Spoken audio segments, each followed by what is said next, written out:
அடுத்ததாக திரு எஸ்டி சூர்யா அவர்கள், doctor ST Surya வந்திருக்கார்.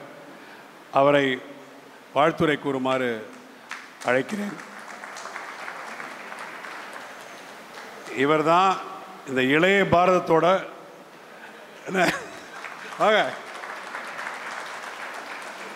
the future of India ன்னு சொல்லுவோம் இல்லையா, டாக்டர் சூர்யா இஸ் ஒன்.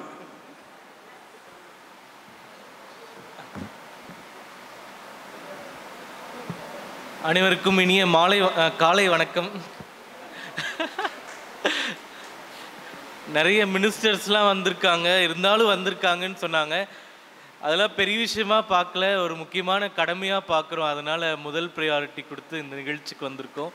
ஹைதராபாத்தில் ஒரு நிகழ்ச்சி இருந்தது, அது கூட வரலன்னு சொல்லிட்டு இந்த நிகழ்ச்சிக்கு முக்கியத்துவம் கொடுத்து வந்திருக்கோம். போகக்கூடாதுன்னு சொல்லிட்டார் விஜய், போனால் நடக்கிறதே வேறுன்னு சொல்லிட்டார். அதனால் அந்த நிகழ்ச்சியை தள்ளி வச்சிட்டோம். என்ன எவ்வளோ பேருக்கு தெரியும்னு தெரியல. என்னுடைய பேர் சூர்யா. நான் இந்த பகுதியில், தென் சென்னை பகுதியில் வகிச்சிட்ருக்கேன். பிஜேபியினுடைய மாநில செயலாளராக இருக்கேன்.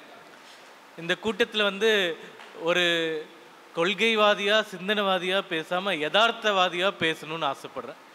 யதார்த்தம்னா என்னென்னா, இன்றைக்கி இருக்கக்கூடிய அரசியல் சூழ்நிலை, இன்றைக்கின்றது இன்றைக்கி மட்டும், அடுத்த 5 வருஷம் 10 வருஷம் 20 வருஷத்தெல்லாம் அப்புறமா பார்த்துட்டு உடனடியாக நம்ம என்ன பண்ணணும், என்ன தேவை இருக்குது அப்படின்றது குறித்து பேசணும்னா, முதல்ல நம்ம தமிழகத்தை சார்ந்த 2 பேர் நம்மளுடைய பிரதமர் மோடி அவர்களுடைய அமைச்சரவையில் கேபினட் அமைச்சர்களாக இருக்காங்க. தமிழகத்தை சார்ந்த 2 பேர். அந்த 2 பேருமே மிக மிக முக்கிய பொறுப்புகளை வைத்திருக்காங்க. ஒருத்தங்க நிதியமைச்சர், ஒருத்தங்க வெளியுறவுத்துறை அமைச்சர். ஸோ இவர்கள் இருவருமே பிராமண சமூகத்தை சேர்ந்தவர்கள் அப்படின்றத பெருமையாக நம்மளால் சொல்ல முடியும். அது மிகப்பெரிய அங்கீகாரம். ஏற்கனவே எவ்வளவோ அமைச்சர்கள் இருந்திருந்தாலும் ஒரே சமயத்தில் 2 பேர் மிக மிக முக்கிய 4 துறைகளில் 2 துறைகளை வைத்திருந்தது இதுதான் முதல் முறையாக இருக்குது. இப்போ அடுத்தது 2024 நம்மளுக்கு தேர்தல் வரப்போகுது. நேற்று எவ்வளோ பேர் பார்த்தீங்கன்னு தெரியல, திமுக ஐடி விங்கில் ஒரு வீடியோ போட்டிருந்தாங்க. அதில் ஒரு இஸ்லாமிய பெண் ஃபர்தா அணிஞ்சிட்டு ஒரு வீடியோ மெசேஜ் போடுறாங்க. அதில் நிர்மலா சீதாராமன் அவர்களை கொச்சப்படுத்துகிற மாதிரி பிராமண பாஷையில் பேசி அது கொடுங்க இது கொடுங்க அப்படின்னு சொல்லி ரொம்ப டெரகேட்ரியான ஒரு மெசேஜ். அது நம்ம கம்ப்ளைண்ட் பண்ணி போலீஸ் கம்ப்ளைண்ட்லாம் கொடுத்ததுக்கப்புறமா போட்டவங்க டெலீட் பண்ணிட்டாங்க. பட் மற்ற பேர் சுத்த விட்டுட்டே இருக்காங்க. அப்போது தொடர்ந்து ஒரு சமூகத்தை கடந்த 70-80 ஆண்டுகளாக இழிவுபடுத்தி கொச்சைப்படுத்தி கொண்டிருக்கக்கூடிய இயக்கம் திராவிட முன்னேற்ற கழகம். அவங்க இன்றைக்கி ஆட்சியில் இருக்காங்க. இப்போ இன்னும் என்ன பிரச்சனைனா, முந்தைய காலத்தில் சமூக ஊடகங்கள் இல்லை. இன்றைக்கி சமூக ஊடகங்கள் இருக்கிறதுனால இந்த கொச்சைப்படுத்துவதை நவீனமயமாக்கிட்டாங்க. பாஷையை கொச்சப்படுத்துறதுலேருந்து, ஆட்களை கொச்சப்படுத்துறதுலேருந்து எல்லா வகையிலையும் கொச்சப்படுத்தி மிக மிக கீழ்த்தரமான பதிவுகளை தொடர்ந்து போட்டுக்கிட்டே இருக்காங்க. அதற்கு எதிர்ப்பு தெரிவிக்க வகையில் நம்ம ஏதாச்சும் ஒரு முயற்சி எடுத்திருக்கோமா? ஏன்னா இன்றைக்கி சட்ட ரீதியாக தான் இதை எதிர்கொள்ள முடியும். நம்ம போய் கழுத்து பிடிச்சி சண்டை போட முடியாது, வேறு எதுவும் பண்ண முடியாது. ஒன்று சட்ட ரீதியாக எதிர்கொள்ளலாம், இல்லைன்னா தேர்தல் களத்தில் வாக்கு ரீதியாக அதை எதிர்கொள்ளலாம். இப்போ சட்ட ரீதியாக எதிர்கொள்கிறதுக்கு நம்ம ஏதாச்சும் முயற்சிகள் எடுத்திருக்கோமா? அதை பற்றி எப்படி ஒருங்கிணைக்கலாம் அப்படின்றதும் நம்ம டிஸ்கஸ் பண்ணணும் அப்படின்றது நம்ம நிர்வாகிகளுக்கு என்னுடைய அன்பு கோரிக்கை. நானும் ஒரு வழக்கறிஞராக இருப்பதுனால இதற்கு ஏதாவது முடிவு கட்ட முடியுமா, பொதுநல வழக்கு போட முடியுமா? நம்ம சமூகத்திலே நிறைய மிக தேர்ந்த வழக்கறிஞர்கள்லாம் இருக்காங்க, அவங்க உதவியை கோர முடியுமா அப்படின்றது முதல்ல நம்ம பார்க்கணும். இரண்டாவது, தேர்தல் களத்தில் இவர்களுக்கு ஒரு பாடத்தை புகட்ட வேண்டும் அப்படின்னா அடுத்த 3-4 மாதத்தில் நம்மளுக்கு இருக்கக்கூடிய ஒரு அரிய வாய்ப்பு, அதை பற்றி சொல்லணும்னு ஆசைப்பட்றேன். தமிழ்நாட்டில் மொத்தம் 39 பாராளுமன்ற தொகுதிகள் இருக்குது, உங்கள் எல்லாருக்குமே தெரியும். அதில் நம்ம இங்கே இருக்கக்கூடிய தொகுதி பேர் தென் சென்னை பாராளுமன்ற தொகுதி. மற்ற 38 தொகுதிக்கும் இல்லாத ஒரு விசேஷம் இந்த தொகுதிக்கு என்ன இருக்குன்னா, தமிழகத்தில் பிராமணர்கள் ஓட் பேங்க் கிடையாது. அதனால தான் திமுக மற்றும் பெரிய கட்சிகள் அவர்களுக்கு சிறுபான்மையினருக்கு கொடுக்குற மாதிரி ஒரு சலுகைகளோ அவர்களை பார்த்து பயப்படுவதோ அந்த மாதிரிலாம் எதுவுமே கிடையாது. ஆனால் தென் சென்னை தொகுதியை பொறுத்த வரைக்கும் மொத்தம் இருக்கக்கூடிய 21 லட்சம் வாக்காளர்களில் 12% வாக்காளர்கள் பிராமணர்கள். எவ்வளோ பேருக்கு தெரியும்னு எனக்கு தெரியல. நான் சொல்றது வாக்காளர்கள் மட்டும். இந்த 21 லட்சம் வாக்காளர்களில் 2.5 லட்சம் வாக்காளர்கள் பிராமணர்கள். மக்கள் தொகைன்னு பார்த்தீங்கன்னா 35 லட்சத்தில் இன்னும் அதிகமாக இருக்காங்க. ஆனால் இன்னைக்கு ஓட்டு ரெஜிஸ்ட்ரியில் லிஸ்ட்டில் இருக்கக்கூடிய பிராமணர்களுடைய எண்ணிக்கை 2,50,000. அதில் நம்மளுக்கு கிடைத்திருக்கக்கூடிய தகவல் என்னென்னா, கிட்டத்தட்ட 40 முதல் 45,000 பேர் இங்கே இல்லை, ஒன்று வெளிநாட்டில் இல்லை வேறு மாநிலங்களுக்கு குடிபெயர்ந்து போயிட்டாங்க அப்படின்றது நம்மளுக்கு இருக்கக்கூடிய கணக்கு. அப்போது ஒரு அப்ராக்சிமேட்டாக எடுத்துக்கிட்டா கூட 2 லட்சம் வாக்குகள் பிராமண வாக்குகள் இந்த ஒரே பாராளுமன்ற தொகுதியில் மட்டும் இருக்கு. இவங்க நினைச்சாங்கன்னா யார் ஜெயிக்கலாம் யார் தோக்கலாம் அப்படின்றத முடிவு பண்ணக்கூடிய கெப்பாசிட்டியில் உங்களுக்கு ஹோல்டு இருக்க நம்மளுக்கு ஹோல்டு இருக்கிற ஒரே தொகுதி இந்த தென்சென்னை தொகுதி மட்டும்தான். அப்போது அந்த தென்சென்னை தொகுதியில் நிச்சயமாக போன முறை பிஜேபியால் நிற்க முடியவில்லை. இந்த தேர்தலில் 100% பாரதிய ஜனதா கட்சியினுடைய வேட்பாளர் இந்த தொகுதியில் நிற்க போகிறார், ஜெயிக்கவும் போகிறார். அதற்கு நம் அனைவரும் சமுதாய ரீதியாக ஒற்றுமையாக வேறு யாருக்கும் வாக்குகளை சிதறடிக்காமல், உதாரணமாக 2019 ஒரு தேர்தல் நடந்தது, 2021 தேர்தல் நடந்தது. பிராமணர்களை கவர்வதற்காக பல வேஷங்கள் இடக்கூடிய கமலஹாசன் போன்றவர்கள் இங்கே வந்து நம்ம சமுதாயத்தில் பல வாக்குகளை வாங்கி சென்று விட்டார். வேளச்சேரி சட்டமன்ற தொகுதியில் மட்டும் 23,000 வாக்குகள், தென்சென்னை பாராளுமன்ற தொகுதியில் மட்டும் 1,60,000 வாக்குகள். அதில் பல பிராமணர்கள் அவர்களுக்கு வாக்களித்து விட்டார்கள். அந்த தவறை நாம் செய்யாமல் இந்த தேர்தலில் ஒருங்கிணைந்து பாரதிய ஜனதா கட்சியை வெற்றி பெறுவதற்கு நேர்கோட்டில் அனைவரும் ஒத்துழைக்க வேண்டும் என்ற கோரிக்கையை பகிரங்கமாக இந்த மேடையில் நான் வைக்கிறேன். அதற்கு காரணம் இல்லாமல் இல்லை. இப்போ நீங்கள் வந்து எங்களுக்கு ஓட்டு போடுங்கன்னா நீ என்ன பண்ணியிருக்க அப்படின்ற கேள்வி கேட்கறது இயல்பான ஒரு விஷயம். யார் வந்து கேட்டாலும் நான் ஏன் உனக்கு ஓட்டு போடணும் அப்படின்றதுக்கு. அதற்கு பிஜேபி மூலமாக நாங்கள் சொல்லக்கூடிய முதல் விஷயம், பொருளாதாரத்தில் பின்தங்கியவர்களுக்கு 10.5% இடஒதுக்கீடு. சுதந்திர இந்தியாவிலிருந்து யாருமே கொடுத்ததில்லை, மோடி அவர்கள் தான் முதலாக கொடுத்திருக்கிறார் பொருளாதாரத்தில் பின்தங்கியவர்களுக்காக. நான் டிவி விவாதங்களில் கூட சொல்லுவேன், சினிமாவில் வந்தால் தமிழன் கைத்தட்டுறான், அதை வந்து நேரடியாக நரேந்திர மோடி அவர்கள் இம்ப்ளிமெண்ட் பண்ணுறா பாராட்ட மாட்டேங்கிறான், இது என்னன்னு புரியவே இல்லை அப்படின்னு சொன்னேன். என்ன சொல்கிறீங்க அப்படின்னு கேட்டாங்க. பொருளாதாரத்தில் பின்தங்கியவர்களுக்கான இடஒதுக்கீடு பற்றி தான் ஜென்டில்மேன் படமே சங்கர் எடுத்தார், அர்ஜுன் நடித்தார். படம் வந்து 35 வருஷம் கழித்து மோடி அவர்கள் தான் அமல்படுத்தினார். அந்த படம் வரும்போது கைத்தட்டி பார்த்த மக்கள் அதை நேரடியாக அமல்படுத்தும் போது வரவேற்க தவறிவிட்டார்கள். அந்நியன் படத்தில் என்ன சொல்கிறாங்க, கருப்பு பணத்தெல்லாம் ஒழிக்கணும்னு சொன்னாங்க. சரின்னு டிமானிட்டைசேஷன் சொல்லி கருப்பு பணத்தெல்லாம் ஒழித்தோம். படம் வந்தும்போது கைத்தட்டி சிரித்தவன்லாம், கைத்தட்டி கொண்டாடினவன்லாம் நேரடியாக அமல்படுத்தும் போது தப்புன்னு சொல்கிறான். அப்போது இவர்கள் எவ்வளவு மோசமான ஒரு தவறான பொய் பிரச்சாரத்தை தமிழ்நாட்டில் கட்டவிழ்த்து விட்டிருக்கிறார்கள் என்பதை மக்களுக்கு சொல்ல வேண்டிய கடமை நம்மளுக்கு இருக்கிறது.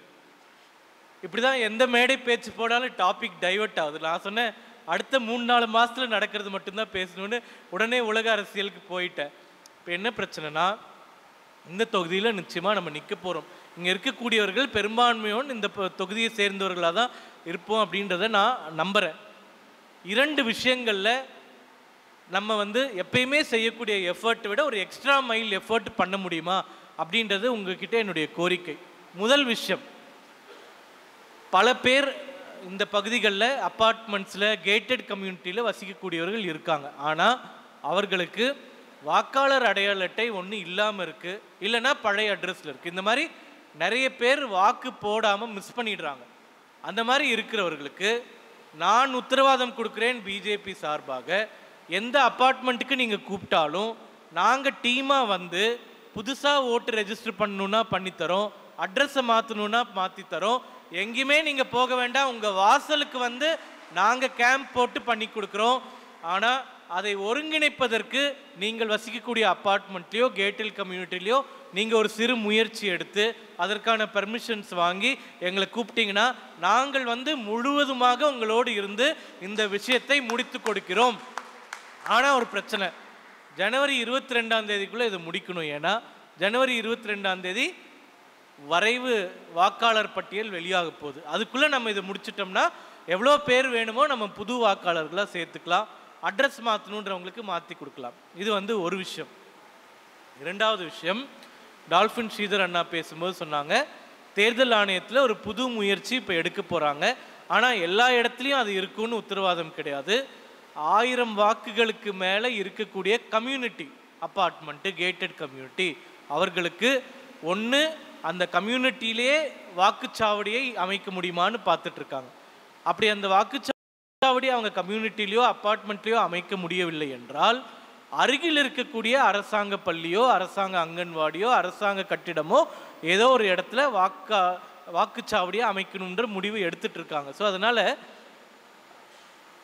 நம்ம இந்த 2 லட்சம் வாக்குகள்னு சொல்லக்கூடியதில் குறைந்தபட்சம் 1,50,000 வாக்குகள் பதிவானாலே பிஜேபி நிச்சயமாக ஜெயிச்சிடும். அதுதான் உண்மை. ஆனால் அவ்வளோ வாக்குகள் பதிவாவதற்கு நம்ம நான் சொன்ன மாதிரி நிறைய பேருக்கு ஓட்டு கிடையாது, வேறு எது ஊரில் இருப்பாங்க, இல்லைனா ஓட்டர் லிஸ்ட்டில் டெலீட் ஆகிருக்கும், இல்லைனா பதிவு பண்ணாமலே இருந்திருப்பாங்க. 18 வயசு முடிஞ்ச நம்ம வீட்டில் இருக்கக்கூடிய ஸ்கூல்லேருந்து காலேஜுக்கு போகிற பசங்கள்லேருந்து எல்லாரையுமே வாக்காளர்களாக மாற்ற வேண்டியது நம்மளுடைய கடமை. அது ஒரு முக்கியமான ஒரு வேலையாக எடுத்துகிட்டு அடுத்த ஒரு வாரத்தில் நம்ம பண்ணோம்னா குறைந்தபட்சம் இந்த தொகுதியில் ஒரு 10,000 வாக்குகளை கூடுதலாக நம்ம புதுசாக சேர்க்கலாம் அப்படின்றது என்னுடைய கருத்து. அந்த 10,000 வாக்குகளும் சுளையாக பிஜேபிக்கு தான் போகுன்றதுல உங்களுக்கும் மாற்று கருத்து இல்லை, எனக்கும் மாற்று கருத்து இல்லை. அதனால் இதை செய்து கொடுப்பதற்கு நாங்கள் தயாராக இருக்கிறோம். எங்களை நீங்கள் பயன்படுத்தி கொள்ளுங்கள் என்று தாழ்மையோடு கேட்டுக்கொள்கிறோம். அடுத்தது, பிஜேபி சார்பாக யார் நிற்பாங்க அப்படின்னு கேள்வி கேட்டிங்கன்னா, நம்மளுக்கு நரேந்திர மோடி இருக்காரு, இந்த பக்கம் அண்ணாமலை இருக்காரு. இவங்க 2 பேரை தவிர வேற யாராச்சும் வேணுமா? யாருமே வேணாம். யார் நின்னாலும் தாமரையில் ஓட்டு போட போகிறோம். அதாவது உலகத்தில் இந்தியாவின் பெயரை தலைநிமிர வைத்த நரேந்திர மோடி அவர்கள் ஒரு பக்கம் இருக்கார். தமிழகத்தை இந்த திராவிட கட்சிகளிலிருந்து மீட்பதற்காக அவதாரம் எடுத்து வந்திருக்கக்கூடிய திரு அண்ணாமலை இன்னொரு பக்கம் இருக்கார். இவங்க 2 பேர் இருக்கும்போது மூணாவதாக ஒரு ஆள் தேவையே கிடையாது. அவங்க 2 பேர் இருக்கிறதுனால இங்கே யார் வேட்பாளராக நின்னாலும் நம்மளுடைய முழு ஆதரவை அவர்களுக்கு கொடுக்க வேண்டும் அப்படின்ற கோரிக்கையை எங்கள் கட்சியின் சார்பாக வைக்கிறேன். இரண்டாவது, முதல்ல சொன்ன மாதிரி இன்னைக்கு சோஷியல் மீடியா யுகம் ரொம்ப வளர்ந்துருச்சு. அதே சமயம் கொச்சைப்படுத்துவதும் அசிங்கப்படுத்துவதும் கேவலப்படுத்துவதும் மிகவும் அதிகமாகிவிட்டது. ஆனால் திமுக காரணங்களை பொறுத்த வரைக்கும் வெளியே ஒன்று பேசுவானுங்க, உள்ளே ஒன்று பண்ணுவானுங்க, கோர்ட்டில் காலில் விழுந்துருவானுங்க. சனாதன தர்மத்தை ஒழிப்பேன் அப்படின்னு உதயநிதி மீட்டிங்கில் பேசினார். கோர்ட்டில் சொல்லிட்டாரு, நான் அதை அமைச்சராலாம் சொல்லலைங்க, எனக்கு தனியாக தோணுச்சு சொல்லிட்டேன், இதையும் நீங்கள் லிங்க் பண்ணிக்காதீங்க அப்படின்னு சொல்கிறாங்க. அதனால் நம்மளுடைய சமுதாயத்தை கொச்சைப்படுத்துவர்கள், கீழ்த்தரமாக விமர்சிப்பவர்கள், பேசுபவர்கள், இப்போ இருக்கக்கூடிய தொழில்துறை அமைச்சர்லேருந்து கொச்சைப்படுத்துவதை வாடிக்கையாக இன்றும் செய்து கொண்டிருக்கிறார், நேற்றும் செய்து கொண்டிருக்கிறார். ஆனால் நம்மளுடைய அரசியலமைப்பு சட்டம் இதை தவறு என்று சொல்கிறது. நம்மளுடைய கிரிமினல் சட்டங்கள் இதை குற்றம் என்று வரையறை செய்கிறது. ஆகையால் அந்த சட்டத்தின் வழியாக சென்று இது போன்று செய்பவர்களுக்கு நாம் ஒரு பாடத்தை கற்றுக் கொடுத்தால்தான் இது போன்று தொடர்ந்து செய்யக்கூடிய தாக்குதல்கள் குறையும். அதை பற்றி நாம் நிச்சயமாக சிந்திக்க வேண்டும். ஏனென்றால் நம்ம சமுதாயத்தில் இருக்கக்கூடிய அட்வொகேட்ஸை தான் திமுக காரனே ஹையர் பண்ணுறான். அவனுக்கு ஒரு பிரச்சனைனா நம்ம வக்கீல் தான் கூப்பிடுறான். அப்போது நம்மளுக்கு ஒரு பிரச்சனைன்றப்போ நம்ம சமுதாயத்தை சேர்ந்த வக்கீல்களை நாம் இதற்கு ஒரு கன்சல்டேஷன் செய்து இதற்கு ஒரு முடிவை கட்ட வேண்டும் அப்படின்றது என்னுடைய கோரிக்கை. என்னை விட கற்று தேர்ந்த அறிவாளிகள், அனுபவம் மிக்கவர்கள் எல்லாரும் இங்கே இருக்கீங்க. இதுக்கு ஒரு முடிவு கட்டுறதுக்கு என்ன பண்ணலான்னு நீங்கள் ஒரு ஐடியா சொல்லுங்கள். அதற்கும் பாரதிய ஜனதா கட்சி சார்பாக என்ன உதவி வேணுமோ அனைத்து உதவிகளையும் செய்வதற்கு நாங்கள் தயாராக இருக்கிறோம் என்ற உத்தரவாதத்தையும் கொடுத்துக் கொள்கிறேன். கடைசியாக, இது சொல்கிறதுக்கு எனக்கு தகுதி இருக்கான்னு தெரியல, பட் நான் தெரிஞ்சுக்கிட்டது, ஒரு 12 வருடம் பள்ளி காலத்திலிருந்து கல்லூரி காலத்திலிருந்து ஒரு அரசியல் பயணத்தில் இருக்கக்கூடிய ஒரு இளம் அரசியல்வாதியாக நான் சொல்வது, என்றைக்குமே நம்மளுடைய ஓட் பேங்க்கு ஹெவியாக கைக்குள்ளே வச்சுட்டாதான் நம்மளை தேடி அவன் வரான், இல்லைன்னா நம்மளை கண்டுக்கவே மாட்டேங்கிறான். இப்போ சிறுபான்மையினருக்காக இப்படி தவம் கிடக்கிறானுங்க, இப்படி உழுவுறானுங்கன்னா அங்கே ஒரு சர்ச்சிலையோ மசூதிலையோ இவங்களுக்கு ஓட்டு போடுங்கன்னு சொல்லிட்டாங்கன்னா அவங்க மனசாட்சி உறுத்துனா கூட அதை மீறி இவங்க சொல்கிறவங்களுக்கு தான் ஓட்டு போடுறாங்க. அப்போது அந்த வாக்கு வங்கி, ஓட் ஷேர், ஓட் பேங்க்கை ஹோல்டு பண்ணுறதுனால இந்த விஷயங்களில் அவங்க காலில் போய் விழுறாங்க. வீர சாவர்கர் வந்து மிகப்பெரிய மகான். அவரை பற்றி 2 புத்தகங்கள் நான் எழுதியிருக்கேன். அவர் வந்து தினமும் வணங்கக்கூடிய ஒரு மனுஷன். அவர் வந்து சொல்கிறாரு, 100 வருடங்களுக்கு முன்னாடி சொல்கிறாரு, இந்து வாக்கு வங்கி என்ற ஒன்று உருவாகிவிட்டால் பூநூலை வெளியே அணிந்து கொண்டு வந்து வாக்கு பிச்சை எடுப்பார்கள் அரசியல்வாதிகள் அப்படின்னு எழுதி வச்சிருக்காரு. இது நடக்குமான்னு கேட்டிங்கன்னா இல்லை, நடந்துருச்சு. 2019 எப்போ ராகுல் காந்தி நான் ஒரு கவுல் பிராமணன்னு பூநூலை எடுத்து வெளியே காமிச்சானோ அன்னைக்கே சாவர்கர் 100 வருஷத்துக்கு முன்னாடி சொன்னது நிறைவேறிவிட்டது. இந்துக்கள் ஒன்றிணைகிறார்கள் அப்படின்ற ஒரு பயத்தினால பூநூலை வெளியே காமிச்சு நான் ஒரு பிராமணன்னு கேட்டு ஓட்டு கேட்டு வரான். என்னுடைய ஒரே ஆசை என்னவென்றால், இது மத்தியில் நடந்துருச்சு, மாநிலத்திலையும் திமுக காரன் நானும் பிராமணன் தான் பூநூலை என்னைக்கு காமிச்சிட்டு வந்து வாக்கு கேட்குறானோ அன்னைக்கு தான் என்னுடைய ஆன்மா சாந்தி அடையும். அதை நிறைவேற்றுவதற்கு எங்கேயும் போவேணாம், இங்கே இருக்கக்கூடியவர்கள் ஒன்றிணைந்து நாங்கள் ஒரு வாக்கு வங்கி என்பதை அவர்களுக்கு பாடம் புகட்டினால் நாளைக்கு பின்னாடியே தட்டை தூக்கிட்டு வந்துடுவான். அவனை பற்றிலாம் நீங்கள் பெரிய ஆளாக நினச்சிடாதீங்க. கொள்கை இருக்குன்னு நினைக்காதீங்க, கோட்பாடு இருக்குன்னு நினைக்காதீங்க, எதுவுமே கிடையாது.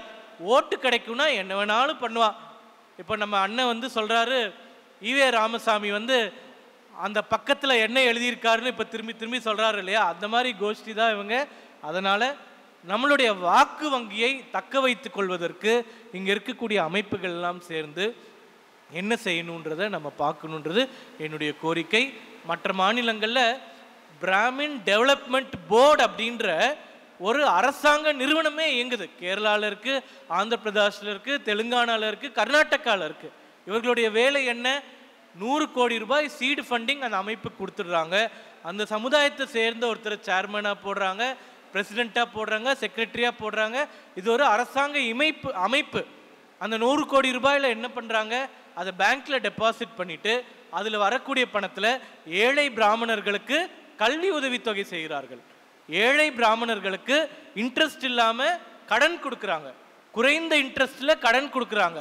பிஸ்னஸ் செய்யின்னு சொல்கிறாங்க, அது விருத்தி அடைஞ்ச உடனே பணத்தை திருப்பி கொடுன்னு சொல்கிறாங்க. இப்போது கர்நாடகாவிலையும் கேரளாவிலையும் ஆந்திராவிலையும் தெலுங்கானாவிலையும் பிராமணர்கள் ஒரு வாக்கு வங்கியாக தங்களை அடையாளப்படுத்தி கொண்டதனால் அவர்களுக்கு பிராமின் டெவலப்மெண்ட் போர்டு அப்படின்ற ஒரு அமைப்பு அவர்களுக்கு அரசாங்கமே கொடுத்துருக்கு. அப்போ தமிழ்நாட்டில் இது பண்ண முடியாதா? தமிழ்நாட்டில் லட்சக்கணக்கான பிராமணர்கள் வறுமை கோட்டுக்கு கீழே இருக்காங்க, கஷ்டப்படுறாங்க, ஸ்கூல் ஃபீஸ் கட்ட முடியாமல் இருக்காங்க, பிஸ்னஸ் செய்கிறதுக்கு கடன் கிடைக்காம இருக்காங்க, இவ்வளோ கஷ்டப்படுறாங்க.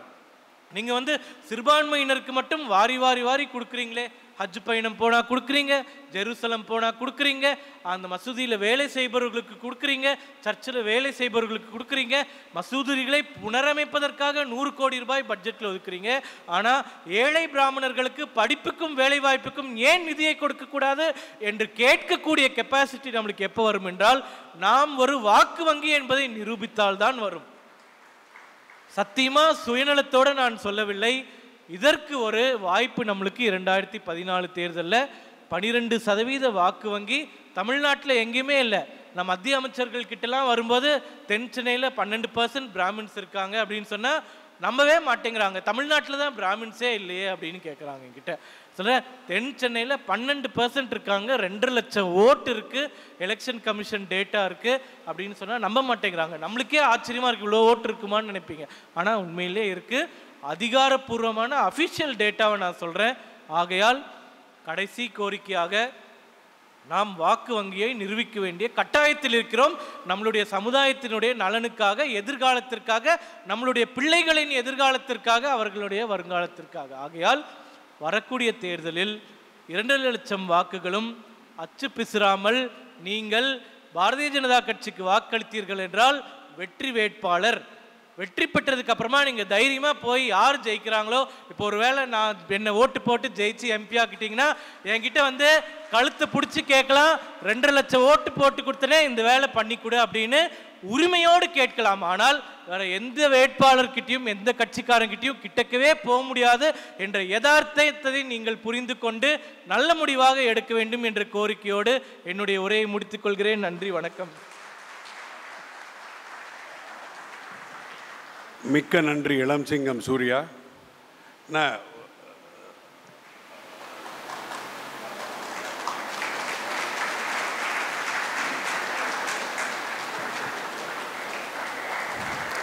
இந்த 10% இது இடபிள்யூஎஸ் சொன்னா இல்லையா, இதில் ஜாஸ்தி மீட்டிங் போட்டது டபிள்யூபிடபிள்யூ தான்.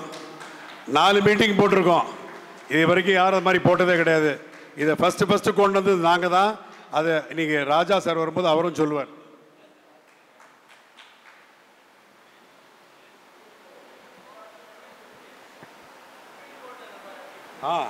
ஏன்னா அந்த சுப்ரீம் கோர்ட்டுக்கு போகிறதுக்கு முன்னாடி பெட்டிஷன் கொடுத்ததில் நாங்கள் தான் மெயினு, நம்ம தான் மெயினாக பண்ணியிருக்கோம்.